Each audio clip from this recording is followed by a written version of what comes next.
It is called a digital twin, and it represents a new era in simulation, a new world of predictability, a promising new tool for engineering the future. A digital twin is a complete virtual prototype of an entire system, a working system in a real-world environment, a complex system integrating multiple engineering disciplines, requiring systems-level simulation know-how that only Ansys can deliver. Our customers are now deploying digital twins to manage the entire life cycle of their products, exponentially increasing efficiencies over time, unlocking additional value from existing assets, dramatically lowering maintenance and operating costs, using physics and analytics to eliminate unplanned downtime. Data-driven digital twins, created with Ansys solutions, can adapt and respond to different and fast-changing environmental or operating conditions. This one-to-one mapping creates a real-time relationship, allowing engineers to make immediate corrections to their systems, optimizing performance, providing engineering insight that can be applied to rapidly accelerate the design of new products. In the near future, digital twins will soon be commonplace in most industries as a means to predict and avoid product failure. Failures that could jeopardize not just a product's performance, but to a company's profitability and future. They are called digital twins, and they are empowering the industrial Internet of Things, helping the most innovative companies in the world to engineer the future.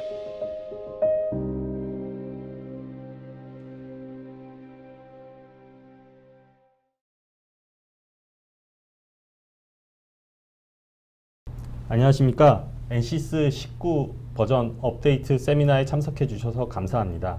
앞 세션에 이어 진행을 맡은 엔시스 코리아의 박상규 이사입니다. 바쁘신 업무 중에서도 본 세미나에 참석해 주셔서 정말로 감사드립니다. 본격적인 발표에 앞서 세미나 진행에 대하여 간단히 설명을 드리겠습니다.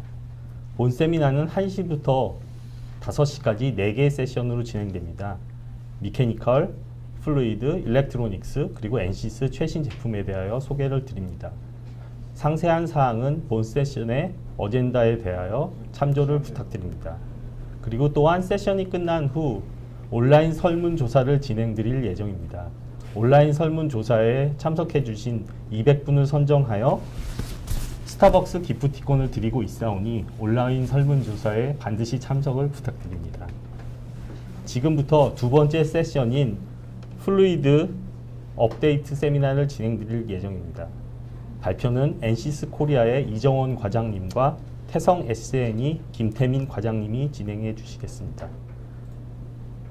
두 분은 인사를 좀 부탁드리겠습니다. 네, 안녕하세요. 엔시스 코리아의 이정원 과장입니다. 네, 안녕하십니까. 저는 태성 SNE의 김태민 과장입니다. 네, 먼저 플루이드 업데이트 첫 번째 파트인 파트 발표를 시작하도록 하겠습니다. 발표 순서는 다음과 같습니다. 먼저 R19 버전의 업데이트 하이라이트에 관련된 부분에 대해서 말씀드리도록 하겠고요. 두 번째로는 새로운 패키지에 대해서 소개를 드리도록 하겠습니다. R19 버전부터 새롭게 소개가 된 엔시스 캠킨 엔터프라이즈 패키지와 엔시스 인사이트에 대해서 설명을 드리고요. 그리고 변경된 HPC에 대한 옵션에 대해서 말씀을 드리도록 하겠습니다. 각각 프로덕에 대한 상세 업데이트로는 첫 번째는 엔시스 플런트에서의 UI, 그리고 새로운 기능, 솔버 기능, 그리고 리액팅 플로우에 있어서 업데이트 상황에 대해서 말씀을 드리고요. 두 번째 플런트의 멀티페이즈 부분과 플런트 매싱, 그리고 CFX 및 터보툴 부분에 대해서는 태성 SNE의 김태민 과장님께서 업데이트를 설명을 드리도록 하겠습니다. 네, 먼저 새롭게 업데이트된 내용에 대해서 특히 하이라이트된 상황에 대해서 말씀을 드리도록 하겠습니다. 예, 먼저 첫 번째 왼쪽의 그림에서 보시는 것 같이 이번 19 버전에서부터는 FSI 해석을 하실 때 각 경계면에서 처리를 이제 유연하게 진행을 할 수가 있게 바뀌었습니다. 그래서 유체 경계면과 고체 경계면 또는 유체와 유체 경계면 사이에 인터페이스에서의 다이나믹 메쉬 거동을 서로 한쪽의 움직임을 한쪽에 따라갈 수 있도록 하는 기능이 추가가 되어서 우리가 연료 펌프라든지 아니면 연료 인젝터 내에서의 퓨얼 리퀴지에 의한 어떤 성능 저하 같은 현상들을 쉽게 해석할 수 있는 기능을 제공할 수 있게 되었습니다. 두 번째 하이라이트 내용은 우리가 파이프 내부에서의 유동을 해석하실 때 있어서 파이프 에로전에 의해서 내부에 마모가 돼서 구조 형상이 변하는 내용들을 내부의 빌트인 기능으로 해서 다이나믹 메쉬 기능을 이용하여 에로전 기능을 표현할 수 있는 이러한 기능이 추가가 되었습니다. 마지막 하이라이트 내용은 우리가 그 액주를 해석을 하고 그 액주가 분열하여서 스프레이를 거동할 때 발생하는 그 스프레이, 프라이머리 스프레이에 대한 생성 메커니즘을 해석적으로 제공할 수 있는 부프 DPM 트랜지션 메소드가 새롭게 빌트인 기능으로 제공이 되었습니다. 따라서 이 기능을 이용하시면 스프레이 노즐 또는 인젝터 또는 분무기 내부의 형상에 대해서 우리가 최적화 기능 해석 수행을 하실 수 있고요. 또 한 가지로는 우리가 흔히 이런 스프레이 해석을 하실 때 초기 조건을 잡기가 굉장히 어려운데요. 이런 스프레이의 프라이머리 거동을 우리가 해석할 수 있음으로 인해서 나중에 스프레이 해석을 하실 때 초기 조건을 우리가 정확하게 제공할 수 있는 사전 해석을 수행하는 데 도움을 받으실 수가 있을 것으로 기대가 됩니다. 네, 다음으로는 새로운 플루이드 패키지에 대한 업데이트 내용에 대해서 말씀을 드리도록 하겠습니다.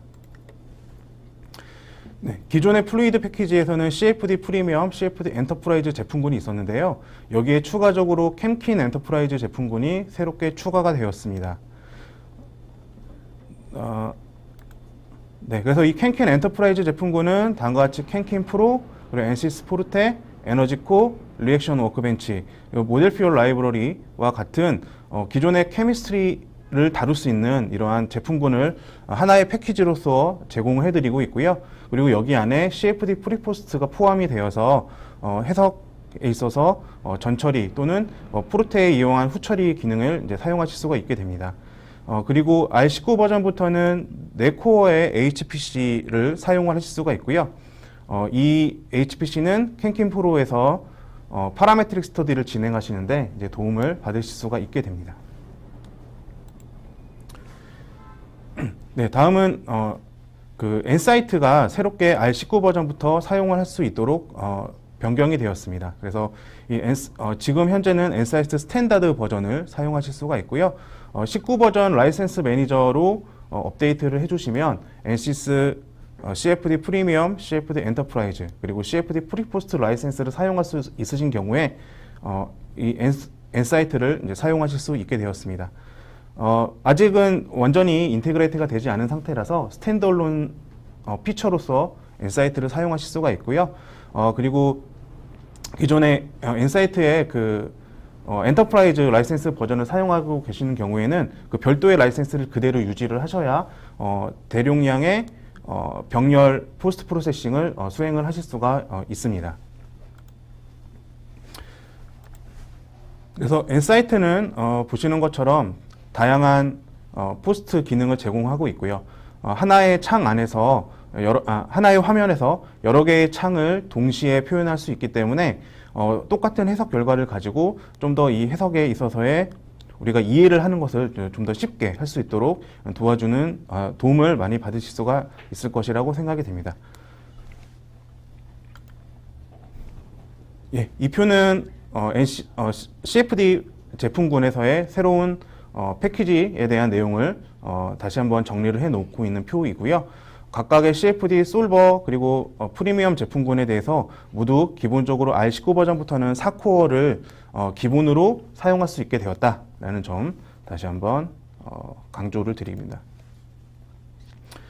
예, 그리고 이제 19 버전부터 새롭게 변경된 HPC 라이센스에 대해서 말씀을 드리도록 하겠습니다.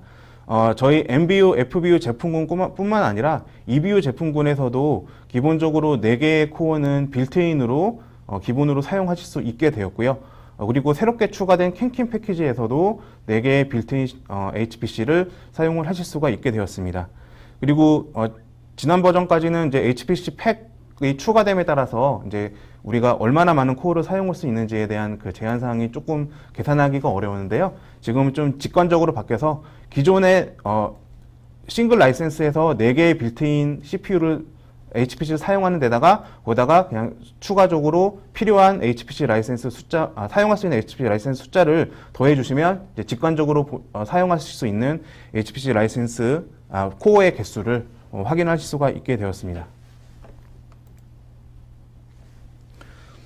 네, 그 다음은 NCS 플런트에서의 업데이트 첫 번째 파트에 대해서 말씀을 드리겠습니다. 이 부분에서는 새롭게 변경된 UI, 그리고 새롭게 추가된 해석 기능들, 그리고 솔버에 있어서의 인핸스먼트를 말씀을 드리고요. 마지막으로 리액팅 플로우 파트에서의 인핸스먼트에 대해서 설명을 드리도록 하겠습니다. 네, 첫 번째는 UI고요. 보시는 것처럼 R19 버전부터는 UI에서 바로 디스플레이 각각 바운더리 존에 대해서 직접적으로 디스플레이를 바로 수행하실 수가 있게 변경이 되었습니다. 그리고 경계 조건이나 이런 이름에 대해서도 이제 필터 기능이 추가가 되어서요. 다양한 이름의 경계 조건이 있는 것에 대해서 이제 네이밍을 필터링을 하셔서 그 같은 이름 또는 유사한 이름에 대해서만 이제 보기를 하셔서 에디팅을 수행할 수 있는 그런 사용자 편의성이 증대가 되었습니다. 네, 두 번째는 플런트 설정에 있어서 이제 프리퍼런스 창이 생겨서 여기서부터 유저 프리퍼런스에 맞게끔 이제 그 UI에 대한 변경 사항들을 저장을 하실 수가 있고요. 얘는 .플런트 파일에서 동일하게 저장이 되기 때문에 이 파일을만 저장하고 계시면 이제 어떤 환경에서든 동일한 환경으로 사용을 하실 수가 있게 되었습니다. 예, 다음은 이제 그 플런트에서도 비주얼라이제이션 클라이언트 기능 그리고 라이브 모니터 기능이 추가가 되었습니다. 기존의 솔버를 사용하실 때 있어서 계산을 수행하시는 별도의 서버 노드를 유지를 하고 계시면 각각 이제 계산이 진행되는 과정에서의 레지듀얼이나 모니터링 값들을 별도의 리모트 클라이언트 프로그램을 이용하셔서 해석 데이터를 불러오실 수가 있고요. 이렇게 불러오신 해석 과정들을 각각 배치 모드를 통해서 그것들은 각각 이제 모니터링을 수행하실 수가 있게 되었습니다. 네, 그리고 플런트 프리포스트, 포스트 관련해서요. 기존에 이제 아이소 서피스나 또는 컨투어, 벡터를 그릴 때 있어서 이것들을 그래픽적으로 처리하는 시간이 지난번에 비해서 상대적으로 많이 빠르게 변경이 되었습니다. 특히 그 패스라인이나 벡터를 그릴 때 렌더링 타임이 상대적으로 많이 줄어서 예전에 비하면 아래에 있는 표에 보시는 것처럼 각각 그 프레임이 많이 증가되어 있는 것을 확인을 하실 수가 있게 되었습니다. 네, 그러면 이제 마지막으로 우리 프로파일을 익스포트 하실 때 기존에서는 하나의 존에 대해서 하나의 프로파일에 대한 파일을 생성하실 수 있었는데요. 지금은 여러 개의 그 바운더리 존에 대해서 한 파일로 프로파일 데이터를 추출을 할 수가 있게 되었습니다. 그래서 이 경우에는 외부 프로파일 데이터를 밖으로 내보내서 이제 메시 타폴로지가 다른 곳에 매핑을 할 때 훨씬 더 쉽게 하실 수 있는 이런 기능을 제공을 하고 있습니다.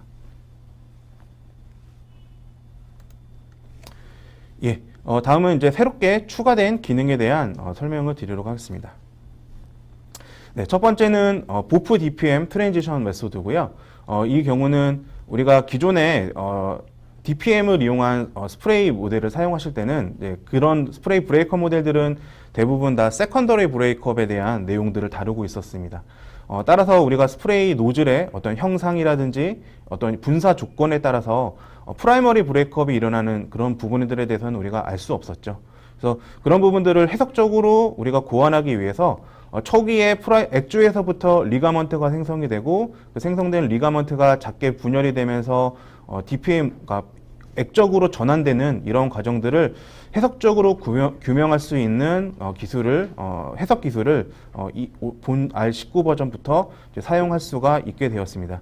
그래서 오른쪽에 그림에서 보시는 것처럼 하단에서 보시면 작게 떨어진 리가먼트가 구형에 가까워지면 그때 액적으로, 그러니까 DPM 파티클로 전환되는 모습을 확인을 하실 수가 있게 됩니다.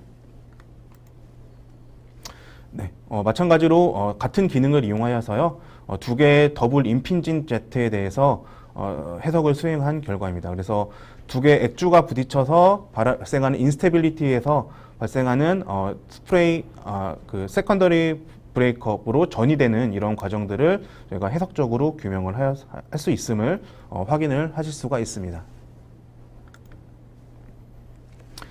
예, 두 번째 기능은 에로전 기능을 에로전 계산을 하실 때 이제 그 MDM하고 자동으로 인테그레이션이 돼서 뭐 파이프나 아니면 고체 부분에서의 형상의 변화를 이제 직접적으로 해석을 통해서 반영을 하실 수가 있게 되었습니다.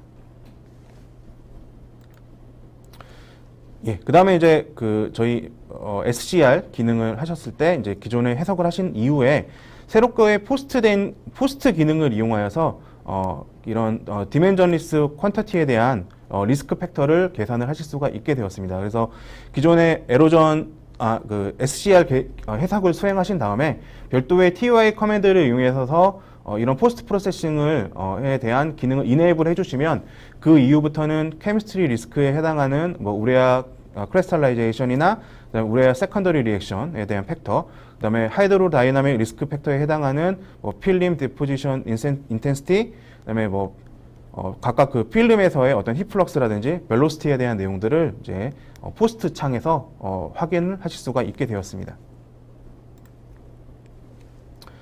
네, 그리고 라그랑지안 월필름 모델에서 각각 그 월필름 내에서 존재하는 DPM 머테리얼의 매스 프랙션도 이제 별도로 포스트를 통해서 이제 확인할 수 있는 기능이 추가가 되었습니다. 네, 다음으로 말씀드릴 내용은 솔버 인핸스먼트에 대한 내용입니다. 먼저 AMG 솔버에 대해서 기본적으로 디폴트로 적용되는 기능들이 변화가 되었고 솔버의 안정성이 강화가 되었습니다. 예전 18점대 버전에서는 이 컨서버티브 코스닝이나 어그레시브 코스닝 옵션이 없었는데요. 지금 19 버전부터는 컨서버티브 코스닝 기능을 사용하실 수 있고요. 그리고 이 기능은 기본적으로 디폴트 기능으로 적용이 되었습니다. 그 다음에 이렇게 디폴트 기능으로 해석을 하시다가 혹시나 발산을 하는 경우가 되시면 두 번째 옵션인 어그레시브 코스닝 옵션을 사용을 해주시게 되면 좀 더 AMG 솔버에 있어서 이런 해석의 안정성을 좀 더 증대를 시키실 수가 있고요. 그래서 오른쪽 하단에 보시는 것처럼 기존의 디폴트 펑션에서는 이렇게 발산을 했던 것이 저희가 어그레시브 코스닝 옵션을 사용하시면 해석이 잘 수렴하는 것을 보실 수가 있습니다.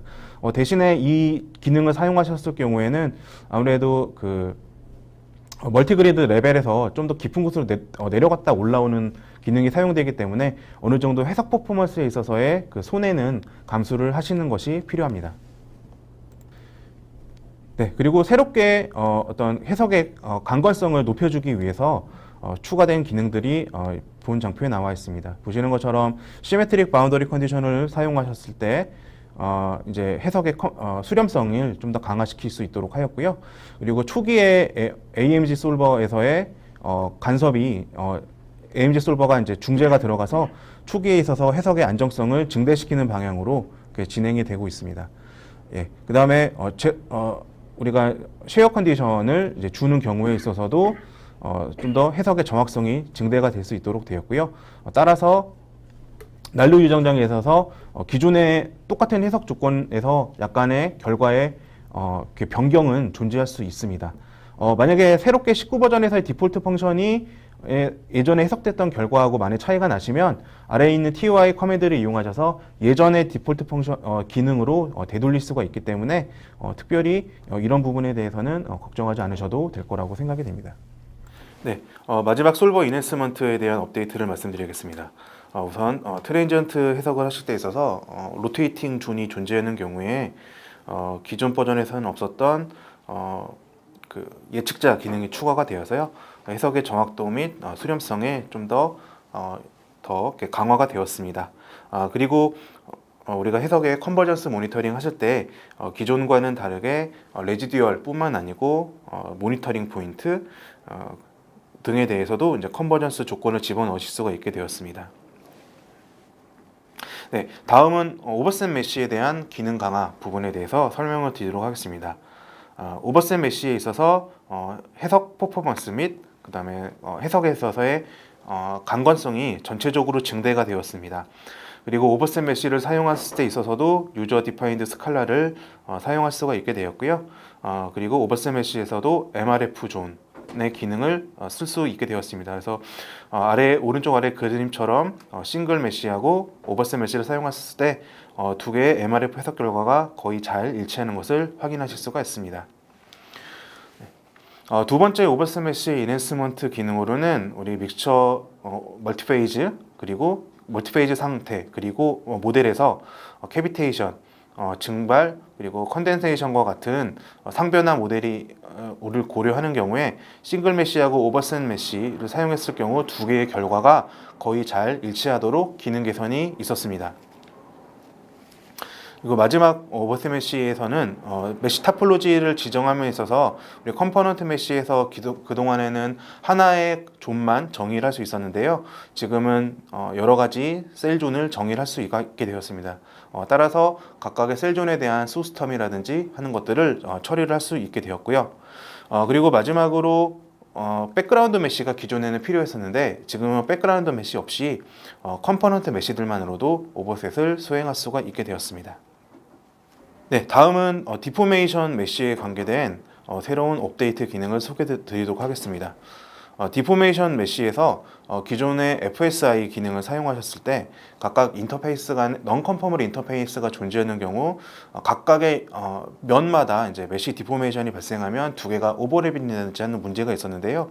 이런 것들을 해결하기 위해서 하나의 메쉬의 움직임을 반대쪽 인터페이스에 복사를 해서 메쉬의 움직임이 일치하도록 하는 기능이 추가가 되었습니다. 그 기능의 이제 첫 번째는 디스플레이스먼트 기능이라고 해서 하는 기능이 기본 기능으로 추가가 되었고요. 그리고 오른쪽에 두 번째 아래에 있는 그림처럼 한쪽의 움직임을 반대쪽의 인터페이스가 따라서 움직이도록 하는 프로젝션 기능이 추가가 되었습니다. 이 기능의 선택은 아래에 TUI를 이용해서 선택을 하실 수가 있습니다. 그리고 마지막으로 컨택 디텍션 기능이 기존의 트랜지언트 기능뿐만 아니라 스테디 스테이트 계산에서도 컨택 디텍션을 사용할 수 있도록 기능이 강화가 되었습니다. 네, 다음은 리액팅 플로우 관련된 기능에 대해서 업데이트된 사항을 말씀드리도록 하겠습니다. 네, 먼저 첫 번째는 그 플레임넷 를 제너레이션 하는 기능이 기존에는 싱글 코어에서만 계산을 할 수 있었는데요. 지금은 패러럴 계산을 수행할 수 있어서 좀 더 빠른 시간 안에 라이브러리 제너레이션 하는데 도움을 받으실 수가 있게 되겠습니다. 그래서 여기 보시는 예제처럼 총 64개의 플레임넷 라이브러리를 만든다고 하면 64개의 코어가 증가할수록 점점 해석 라이브러리를 만드는데 생성되는 시간이 점점 감소하고 있음을 확인할 수가 있습니다. 네, 두 번째 기능은 이제 캠킨 CFD 솔버의 해석 기능이 좀 더 강화가 되었습니다. 그래서 저희가 기존에 그 인크립트 메커니즘을 사용하신다든지 아니면 라지 메커니즘을 사용하셨을 때는 이제 저희가 캠킨 CFD 솔버를 사용하실 수밖에 없는데 이 경우에 있어서 캠킨 CFD의 ODE 인테그레이션 기능이 훨씬 더 강화가 되어서 좀 더 케미스트리를 푸는 데 있어서 해석 시간을 좀 더 빠르게 가져갈 수가 있게 되었고요. 뿐만 아니라 라지 메커니즘뿐만 아니라 작은 메커니즘 상황에서도 아이삿과 연동한다든지 했을 때 좀 더 기존에 비해서 좀 더 빠른 시간 안에 계산을 수행할 수 있도록 이렇게 기능이 강화가 되었습니다. 그다음에 이제 마지막으로 말씀드릴 내용은 우리 캠킨 CFD 솔버를 사용하게 되면 우리가 플런트에 있는 케미스트리 솔버에서는 우리가 다이내믹 메커니즘 리덕션 기능과 동일한 형태의 다이내믹 어댑티브 케미스트리 기능을 사용할 수 있게 되었습니다. 그래서 저희가 뭐 아이삿이나 아이삿이나 이런 것들을 통해서 우리가 효과를 볼 수 없는 IC 엔진과 같은 이런 트랜지언트한 난류 리액팅 플로우에 있어서 이제 좀 더 DAC를 적용함으로 해서 좀 더 빠른 시간 안에 케미스트리에 적용되는 계산 시간을 아끼면서 해석을 수행할 수 있도록 이렇게 변경이 되었습니다. 여기서 캔캔 CFD 솔버에서 사용하는 DAC와 플런트 솔버에서 사용하는 다이나믹 메커니즘 리덕션하고 차이가 있다면, 우리가 다이나믹 메커니즘 리덕션의 경우에는 DRG라고 하는 메커니즘 리덕션 메소드를 사용을 하고 있고요. 캔킨 CFD에 있어서는 다이나믹 어댑티브 케미스트리는 DRG-EP라고 하는 좀 더 개선된 형태의 DRG 모델들을 사용해서 메커니즘 리덕션을 수행을 하고 있습니다. 네, 그리고 플레임넷 제너레이션을 할 때 있어서 이제 기존에 저희가 그리드를 이제 사용자가 정해주거나 아니면 그 일종의 넘버만 주고 분포를 어느 정도 그 빌트인 기능을 통해서만 이렇게 할 수가 있었는데요. 지금은 거기에 대해서 해석 정확도를 높여서, 그리고 더 적은 숫자의 격자로 좀 더 정확한 라이브러리를 제너레이션하기 위해서 보시는 것처럼 어댑티브 그리드 리파인먼트 기능을 제공하게 되었습니다.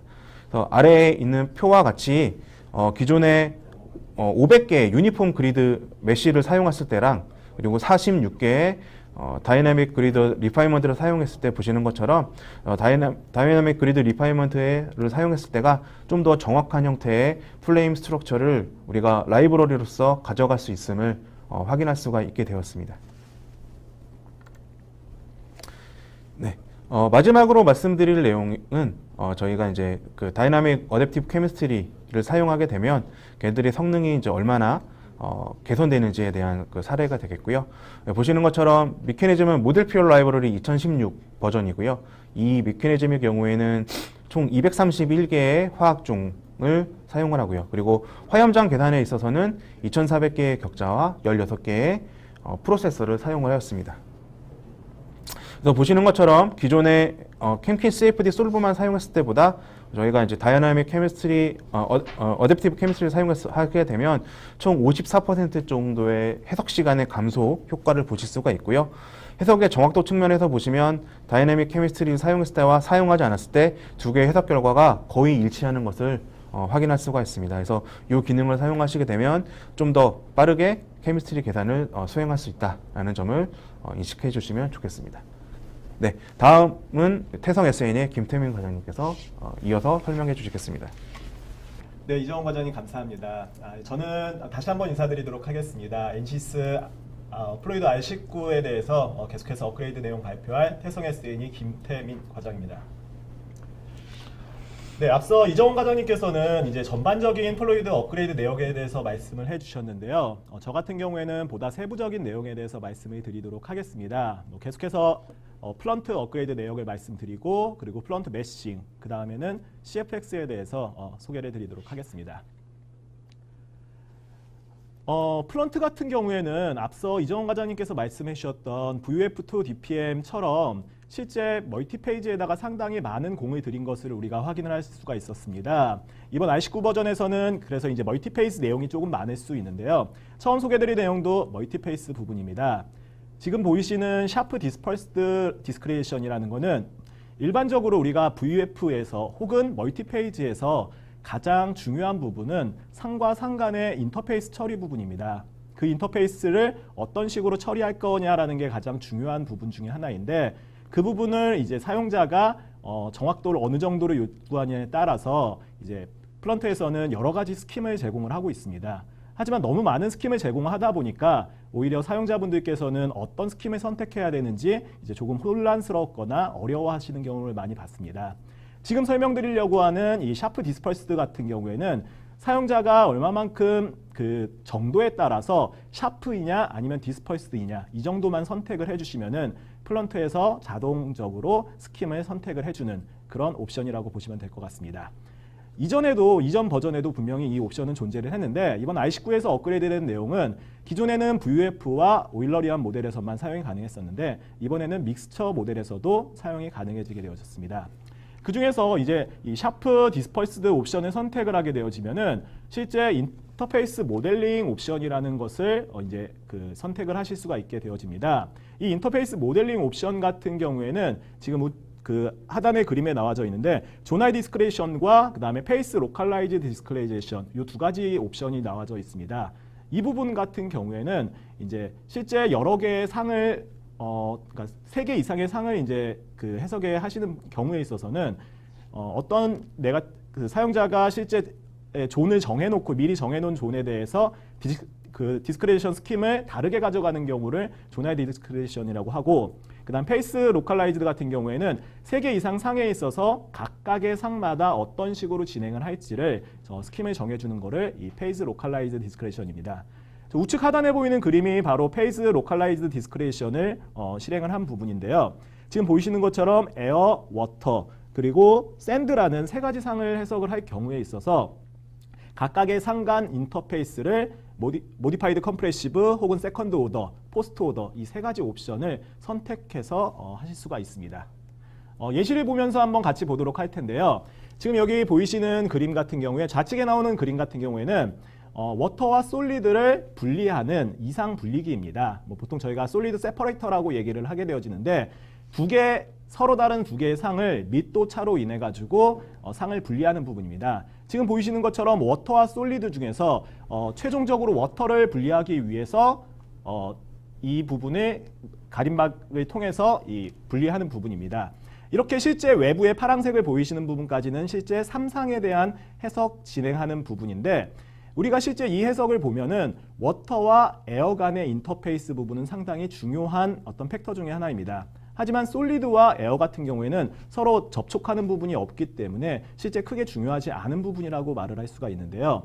이렇듯 사용자가 중요하게 생각하는 인터페이스에 대한 조금 더 고급의, 지금 여기 보시는 것처럼 컴프레시브 모델을 사용을 하고, 그리고 상대적으로 중요하지 않은 페이스 인터페이스 간에는 포스트 오더나 세컨드 오더 등 낮은 인터페이스 스킴을 사용을 해서 이제 효율적으로 보다 계산을 수행할 수 있는 방법이라고 보시면 될 것 같습니다.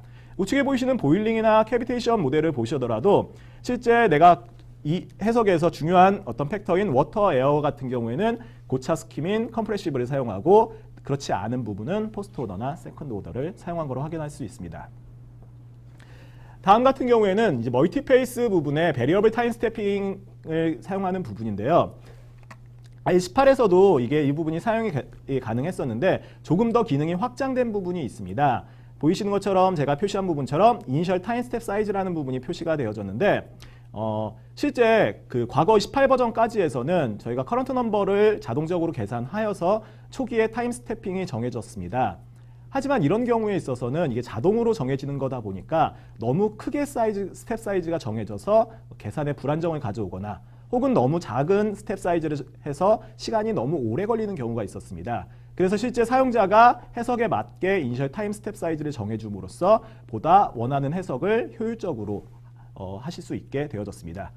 지금 보이시는 그림 같은 경우에는 좌측은 우리가 일반적으로 사용하는 픽스 타임 스텝을 사용을 한 부분이고요. 우측은 지금 소개드리는 베리어블 타임 스텝을 사용한 부분입니다. 여기 주의 깊게 보실 부분은 해석의 결과는 거의 유사한 거를 보실 수 있는데, 픽스드 같은 경우에는 10,000번의 타임 스텝을 사용했는데 그에 반해 베리어블 타임 스텝은 584번이라는 거의 20배에 달하는 타임 스텝의 절감을 얻을 수 있었습니다. 이렇듯 잘 사용하게 되어지면은 충분히 여러분이 효율적으로 더 빠른 시간 안에 해석을 수행을 할 수가 있습니다. 하지만 한 가지 좀 유의하실 부분은 뭐냐면은, 실제 베리어블 타임 스태핑을 하는 경우에는 실제 타임 스텝이 계속 변경이 되기 때문에 나중에 포스트 프로세싱 할 때 고정적인 타임 스태핑을 원하는 경우에는 실제 원하는 타임을 얻을 수 없을 수가 있습니다. 그렇기 때문에 이런 결과를 원할 경우에는 주의를 하실 필요가 있을 것 같습니다. 다음은 얼터네이트 히트 트랜스퍼 모델링이라고 하는데, 이제 저희가 열 전달을 할 경우에 있어서 이 열 전달 부분, 죄송합니다. 상변화에 있어서 열 전달 부분이 고려가 되어지는 부분 중에 하나가 바로 이제 잠열 부분입니다. 그 잠열 부분에 있어서 그 해석이 되어지는데, 28버전에서는 제대로 이게 계산에 반영이 안 되어지는 부분이 있었는데, 지금 여기 화면에 보이시는 것처럼 과거에는 실제 우리가 열 전달에 있어서는 힛 밸런스가 상당히 중요한 팩터 중에 하나입니다. 그런데 지금 좌측에 보이시는 게 과거 18버전에서는 이 잠열까지 고려해서 힛 밸런스를 보려면은 별도의 어떤 커스터머 필드 펑션을 이용해서 계산을 하실 필요가 있었습니다. 하지만 이번 19버전에서부터는 이런 부분까지 고려해서 우리가 흔히 얘기하는 플럭스 리포트에 보시면은, 흔히 사용하는 플럭스 리포트에서도 그 잠열까지 고려된 힛 밸런스를 확인을 하실 수가 있습니다. 그래서 보다 편하게 이용을 하실 수 있을 것 같습니다. 이 기능에 대해서는 이제 GUI로는 아직 제공하지 않고 보시는 것처럼 TUI로서 실행을 하실 수가 있습니다.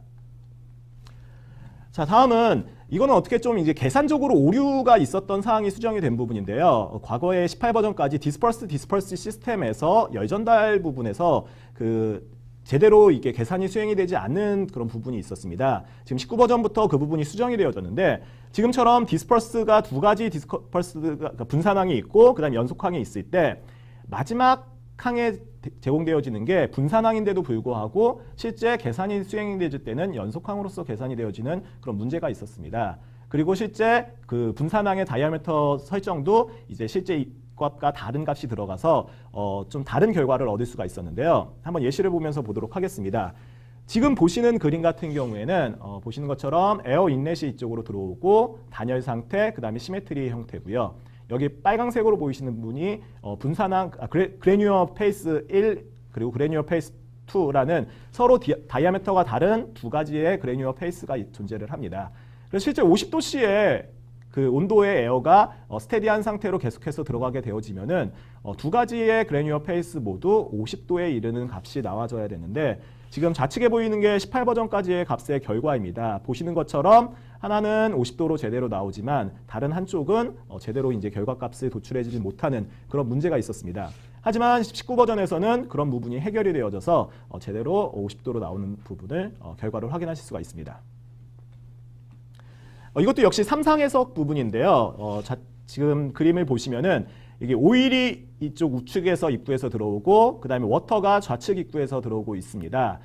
워터는 370켈빈, 그 다음에 오일은 500켈빈의 온도를 가지고 들어오게 되어집니다. 실제 보이시는 거는 오일과 워터로 가득 차지게 되어지만 실제로는 우리가 3상 해석, 여기 밑에 보시는 것처럼 에어가 포함된 3상 해석을 수행을 했습니다. 이때 있어서 온도 결과를 보면은 그 상단에 보이시는 게 18버전까지의 결과인데 77켈빈이라는 전혀 이상한 어떤 해석 결과가 수행이 되어졌고요. 하단에 보이시면은 19버전에서는 동일한 해석을 수행했을 때 미니멈 값인 370켈빈, 그 다음에 맥시멈 값인 500켈빈 이런 식으로 정상적인 해석 결과를 도출한 것을 확인할 수가 있습니다. 이번 부분은 이제 포러스 미디어를 멀티페이스에서 사용을 할 수 있는 부분인데 지금 우측에 보이시는 동영상이 보이시는데 이거 같은 경우에는 오일 리저버입니다. 그래서 오일 리저버에서 실제적으로 오일을 추가 생산하기 위한 워터 플루딩이라는 거를 이제 해석으로 모사를 한 부분입니다. 이 오일 리저버에서 워터 플루딩은 워터를 계속해서 주입하게 되어지면은 오일을 실제적으로 처리해지는 게 이게 우리가 일반적인 VUF나 다른 방법으로 사용하면은 서로 섞이지가 않고 이게 분리되어져서 이게 표시가 되어집니다. 하지만 이번에 포러스 미디어로 이거를 처리하게 됨으로써 지금 하단에 보이시는 투과율을 이제 설정을 해줌으로써 이게 서서히 시간이 지남에 따라서 지금 보이시는 노란색으로 보이시는 게 워터이고 하늘색으로 보이는 게 오일인데요. 워터가 시간이 지남에 따라 투과율이 변경이 되면서 오일로 차츰차츰 스며드는 효과를 모사를 하는 게 가능해졌습니다. 월필름 부분에서 업데이트된 부분입니다. 실제 라그랑지안 월필름 모델이 참 좋기는 한데 이제 추후에 나온 모델이다 보니까 좀 제한적인 기능이 이 오일리안 월필름 모델에 비해서 좀 있었습니다. 그 부분이 이제 계속해서 지금 업데이트가 되어지고 있는 중인데 이번 버전에서는 두 가지 펑션에 대해서 해석 결과에 적용을 할 수가 있게 되어졌습니다. 월 커버리지 부분과 필름 매스 프랙션 오브 머터리얼이라는 부분이 실제 결과에서 여러분이 확인하실 수 있게 되어졌습니다. 자, 그 다음에는 어드 조인트 솔버 부분에서 업그레이드된 내용입니다. 어드 조인트 솔버에서 아이소 클립 서페이스를 목표치로 설정을 하실 수가 있게 되어졌습니다. 아이소 클립 같은 경우에는 여러분도 다 아시다시피 실제 어떤 값에 있어서 그 범위를 주어줌으로써 원하시는 서페이스라든가 아니면 원하시는 값을 이용해서 서페이스를 만드실 수 있는 기능입니다. 이 부분은 상당히 유용한데 이 어드 조인트 솔버에서는 이 아이소 클립 서페이스를 사용을 할 수 없기 때문에 이런 부분을 만들기 위해서는 별도로 모델링 단에서 미리 만드시고 오셨어야 되는데 지금 여기 보이시는 그림처럼 아이소 클립 서페이스를 이용해서 만든 서페이스를 이용해서 실제 목표치로 만들고 그거에 대한 어떤 평균 온도라든가 평균 속도 등을 실제 해석의 타겟으로 두고 우리가 어드 조인트 솔버를 이용하실 수 있게 되어졌습니다. 자, 추가적으로 어드 조인트 솔버에서 좀 몇 가지 더 추가된 내용이 있는데, 실제 어드 조인트 솔버에서는 상당히 많은 설정이 필요하게 되어져 있습니다. 이제 사용자가 설정한 게 상당히 많이 있는데 그런 불편함을 좀 없애고자 일부 지금 밑에 나오는 뭐 스케일 팩터, 그 다음에 앵글 로테이션 컨디션 등의 이런 값들을 사용자가 입력하지 않더라도 자동으로 실제 목표치에 맞을 수 있도록 해석을 이제 그 디폴트 값을 넣어주는 그런 기능이 좀 추가되어서 보다 원활하게 사용자들이 사용을 할 수 있게 되어졌습니다. 자, 뭐 빠지지 않고 나오는 그 병렬 계산 부분입니다. 이번에 병렬 계산 같은 경우에는 솔리드와 유체의 열전달 계산하는 컨주게이트 트랜스퍼 문제에 있어서 보다 병렬 부분이 개선이 되어졌습니다. 18버전에서 저희가 소개를 드렸던 로드 밸런싱 부분이 이제 CHT 해석에서도 이제 그 할 수 있게 되어진 건데, 로드 밸런싱을 통해서 보다 효율적으로 보시는 것처럼 좀 더 많은 코어를 뭐 사용을 하긴 해야겠지만 그런 부분에서 속도가 개선이 된 것을 확인을 하실 수가 있습니다. 다음은 DPM에서도 역시 지금 화면에 보시는 것처럼 뭐 많은 코어에 있어서 더욱더 좋은 효율을 가져가게 되어집니다. 저희가 매번 업그레이드를 소개해 드릴 때마다 이런 식으로 그 병렬 계산이 많이 개선이 되어졌다라고 소개를 드리는데, 대부분 보시면은 여기 나오는 숫자들이 상당히 많은 코어입니다. 2000코어, 4000코어, 9000코어 이렇게 되어져 있는데, 많은 질문을 받는 것 중에 하나가 이런 많은 코어가 실질적인 어떤 사용자가 사용하지 않는 코어 영역인데 이게 우리들한테 도대체 무슨 의미가 있느냐라는 식의 질문을 제가 많이 받아봤습니다. 실제 이렇게 많은 코어가 뭐 저희 같은 경우도 이렇게까지 사용을 하지는 않는데요. 이런 거 같은 경우에는 각각 코어당 메모리 할당용 그 효율이 좋아졌다라고 보시면 됩니다. 과거에는 저희가 뭐 메시가 뭐 100만 개 이상이 되어져야지 병렬이 뭐 더 효율이 좋다라고 말씀을 드렸는데, 이런 식으로 많은 코어, 수천 코어에서도 효율이 좋다라는 거는 여러분이 격자가 그렇게 많지 않다고 하더라도 병렬을 했을 때 효율적으로 효율이 높아진다라고 그렇게 생각을 하시면 될 것 같습니다. 그래서 실제 뭐 수십만 개의 격자를 사용한다고 하더라도 뭐 4코어나 8코어 이런 거를 사용하시더라도 실제 계산의 효율이 계산 성능이 이제 좋아질 수 있는 그런 거라고 보시면 될 것 같습니다. 자, 플런트가는 여기까지고요. 다음은 플런트 매싱에 대해서 소개를 드리도록 하겠습니다. 플런트 매싱은 이번 i19 버전에서 실제 기존의 정확도나 어떤 그 장점은 그대로 유지하면서 사용자의 속도를 극대화시키는 그런 데에 중점을 두었습니다. 그래서 실제 그 복잡한 형상에 있어서 그 프리 작업 등을 여기 보시는 것처럼 약 40%에서 80% 가까이 더 빨라지게 할 수 있다라는 지금 그런 것을 초점으로 업그레이드 내역을 진행을 하였습니다. 일단은 GUI 부분에서도 좀 변화가 되어졌는데, 아무래도 플런트하고 동일하게 가다 보니까 플런트와 마찬가지로 필터, 아까 소개를 잠깐 드렸었는데 필터 텍스트 부분이 있습니다. 플런트 매싱에서는 좀 한 가지 더 필터 부분이 있는데, 여기 보시는 것처럼 와이드 카드를 사용할 수 있게 되어졌습니다. 보시는 것처럼 와이드 카드 별, 허브 별 이런 식으로 사용하게 되어지면은 허브라는 글자가 들어간 모든 어떤 오브젝트를 찾으실 수가 있게 되어졌습니다.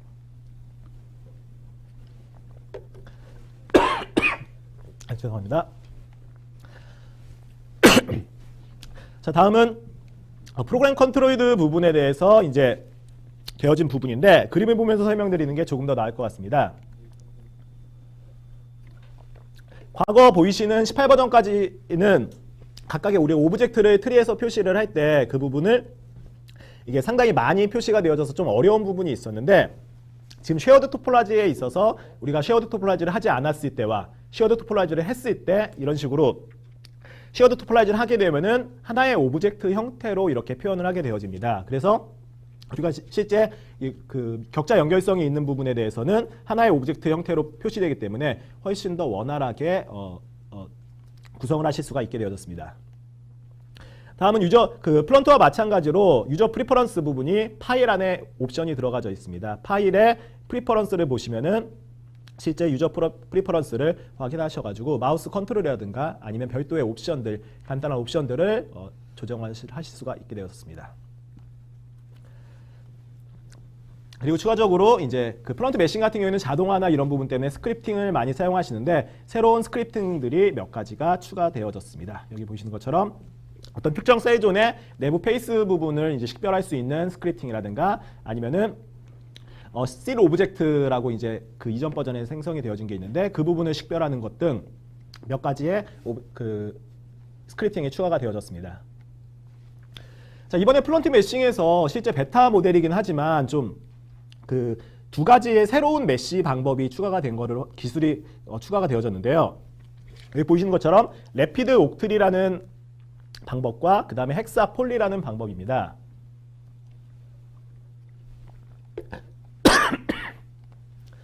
자, 소개를 드리도록 하겠습니다.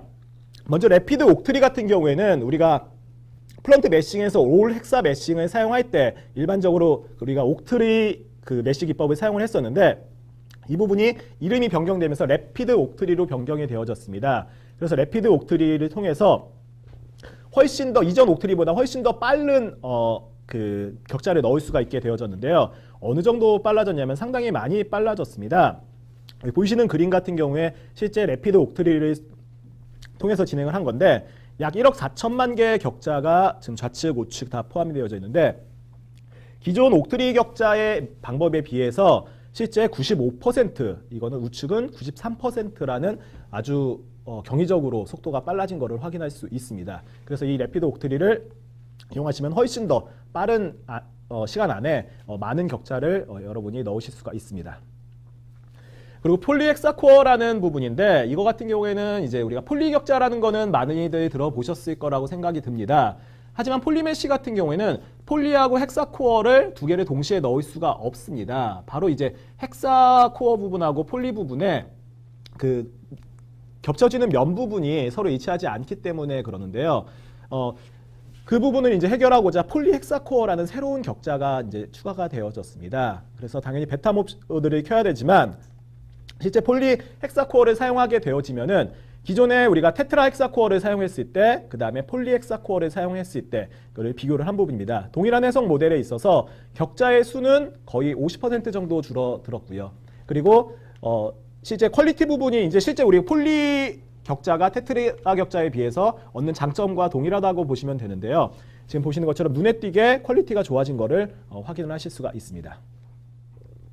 뭐 아직까지는 베타 모델이기는 하지만 아마 추후 버전에서 이제 업데이트 될 것이고요. 실제 많은 부분에서 사용을 할 수 있을 거라고 생각이 듭니다. 마지막으로 NCIS CFX 부분입니다. NCIS CFX 같은 경우에는 뭐 이전 버전도 마찬가지지만 그렇게 큰 변화가 있지는 않았습니다. 주로 이제 터보 쪽 관련해가지고 툴 관련해서 이제 업데이트된 내용에 대해서 간단하게 소개를 드리도록 하겠습니다. 먼저는 터보 툴 인핸스먼트 부분입니다. 우리가 이제 흔히 격자를 넣는 터보 그리드 부분에서 뭐 오토매틱 3D 메시 제너레이션이라고 해서 기존의 업데이트 나우를 통해서 커맨드를 했던 부분이 삭제가 되어지고 오토매틱 3D 메시 제너레이션이 추가가 되어졌습니다. 그리고 실제 뭐 듀얼 스플리터라는 템플릿 같은 게 추가가 되어지거나 뭐 슈라우드 갭이 베리어블하게 되어진다는 거, 이런 부분이 추가가 되어졌습니다. 그리고 이제 뭐 18버전에서 저희가 블레이드 로우 메소드라고 해서 이제 그 가장 큰 변화 중에 하나여서 이제 소개를 많이 드렸었는데요. 그 중에서 저희가 그 잠깐 소개를 드렸을 겁니다. 아마 하모닉 어나리시스가 이제 추가가 되어졌습니다. 실제 우리가 그 펜 모델에서 그 트랜지언트 플로우 부분을 해석을 하기에 속도가 그 시간이 상당히 오래 걸립니다. 그래서 접근을 하기가 상당히 어려운데 이 부분을 하모닉 어나리시스를 이용을 해서 상당히 빠르게 동일한 유사한 결과 정확도를 가지고 우리가 해석을 수행을 할 수 있게 되어졌습니다. 그 부분이 지금 보시는 것처럼 FTID라든가 equal pitch and PT TRS라는 부분에서 여러 가지에서 확장되어서 사용을 하실 수 있게 되어졌습니다. 자, 마지막으로 이제 파이썬 부분에서 우리가 리얼가스 프로퍼티 부분을 생성을 할 수 있게 되어진 부분이 추가가 되어졌습니다. 여기 보이시는 부분에 대해서 이제 우리가 파이썬을 통해서 생성을 하고 그 부분을 적용을 하실 수 있게 되어졌습니다. 자, 여기까지 제 플로이드 쪽은 다 발표가 마무리가 되어졌습니다. 예, 사회자분에게 제 마이크를 돌려드리도록 하겠습니다. 발표를 해주신 이정원, 김태민 과장님 정말 감사합니다. 본 플루이드 세션은 여기서 마치도록 하겠습니다. 참석해주신 여러분 다시 한번 감사의 말씀을 드립니다. 궁금한 점이 있으시면 NCS 코리아 홈페이지나 태성 SNE 홈페이지 그리고 본 인터넷 방송 사이트에 질문을 남겨주시면 성실히 답변을 드리도록 하겠습니다. 그리고 다시 한번 이벤트 공지를 드리겠는데요. 본 온라인 설문에 참여하셔서 설문을 완료해 주시면 200분을 추첨하여 스타벅스 기프티콘을 드리오니 꼭 참석을 부탁드립니다. 다시 한번 플루이드 세미나에 참석해 주신 걸 감사드립니다. 5분 뒤에는 일렉트릭 세미나가 실시될 예정이 오니 그 세션에서도 다시 한번 참석을 꼭 부탁드리겠습니다. 감사합니다.